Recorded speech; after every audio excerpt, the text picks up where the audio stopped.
Accueillons maintenant Didier Brice, qui est un comédien qui a été nommé 4 fois aux Molières.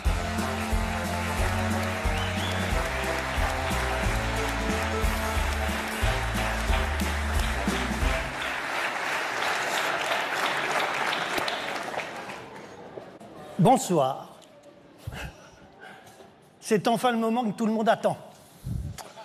Quand la CGT m'a demandé de prendre la parole en son nom, j'ai été extrêmement flatté. Et j'ai tout de suite cherché dans le texte les moments où je pouvais insérer une blague. Il n'y en a pas.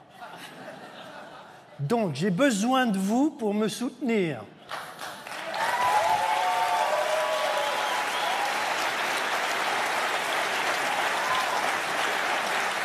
Pour qu'à la fin, je puisse dire à mes camarades, on a fait un tabac. Donc voilà ce qu'on va faire.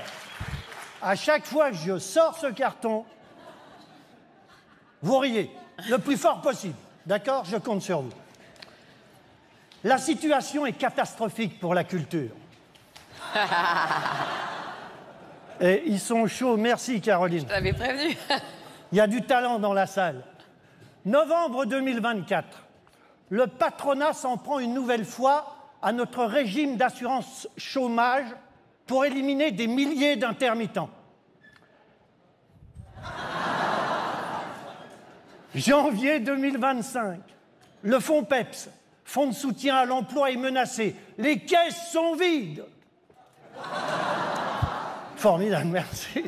Je me sens soutenu. Février 2025, gel de la part collective du pass culture. Des milliers de représentations scolaires sont annulées, avec de lourdes conséquences sur l'emploi des artistes. Depuis l'obligation d'activité pour les allocataires du RSA, les artistes-auteurs, déjà précaires, paient le prix fort alors qu'ils se battent pour bénéficier enfin de l'assurance chômage. 80 millions d'euros retirés à l'audiovisuel public. On parle de dettes, de dépenses. Et les recettes, on en parle? Depuis 2017, 210 milliards d'euros de cadeaux fiscaux aux multinationales et aux plus riches.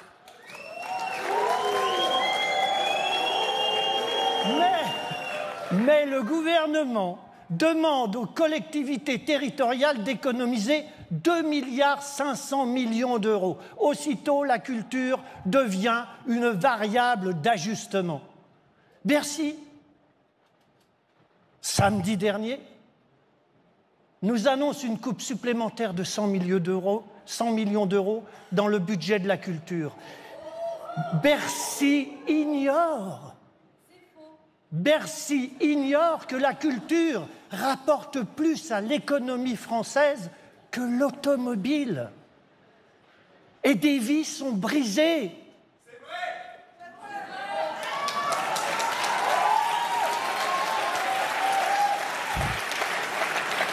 Alors, vous êtes vraiment très fort parce que vous avez ri, alors que c'est à pleurer.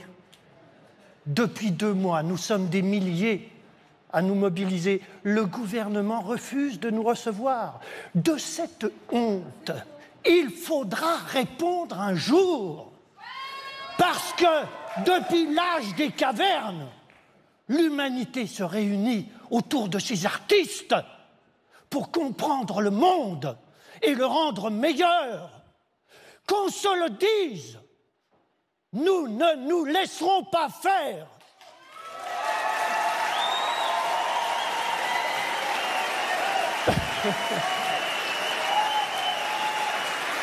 Tous, debout pour la culture!